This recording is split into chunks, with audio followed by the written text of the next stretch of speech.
ശ്രീ സത്യസായി വിമാനത്താവളം ശ്രീ സത്യസായി വിമാനത്താവളം സ്ഥിതി ചെയ്യുന്നത് ശ്രീ സത്യസായി വിമാനത്താവളം സ്ഥിതി ചെയ്യുന്നത് ശ്രീ സത്യസായി വിമാനത്താവളം സ്ഥിതി ചെയ്യുന്നത് പുട്ടപർത്തിയിലാണ് ശ്രീ സത്യസായി വിമാനത്താവളം സ്ഥിതി ചെയ്യുന്നത് പുട്ടപർത്തിയിലാണ്. അടുത്തത് സീറോ വിമാനത്താവളം സീറോ വിമാനത്താവളം സ്ഥിതി ചെയ്യുന്നത് അരുണാചൽ പ്രദേശിലാണ്. ലോക് നായക് ജയപ്രകാശ് നാരായൺ വിമാനത്താവളം സ്ഥിതി ചെയ്യുന്നത് പാട്നയിലാണ് പാട്നയിലാണ്. ലോക് നായക് ജയപ്രകാശ് വിമാനത്താവളം സ്ഥിതി ചെയ്യുന്നത് പാട്നയിലാണ്.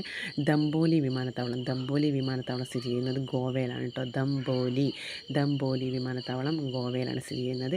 കുഷാക്ക് ബാക്കുള റിംപോച്ചെ വിമാനത്താവളം അത് ലേയിലാണ് സ്ഥിതി ചെയ്യുന്നത്. കുഷാക്ക് ബാക്കുള റിംപോച്ചെ വിമാനത്താവളം ലേയിലാണ് സ്ഥിതി ചെയ്യുന്നത്. ബിർസ മുണ്ട വിമാനത്താവളം റാഞ്ചിയിലാണ് സ്ഥിതി ചെയ്യുന്നത് റാഞ്ചിയിലാണ്. ബിജു പട്നായിക് വിമാനത്താവളം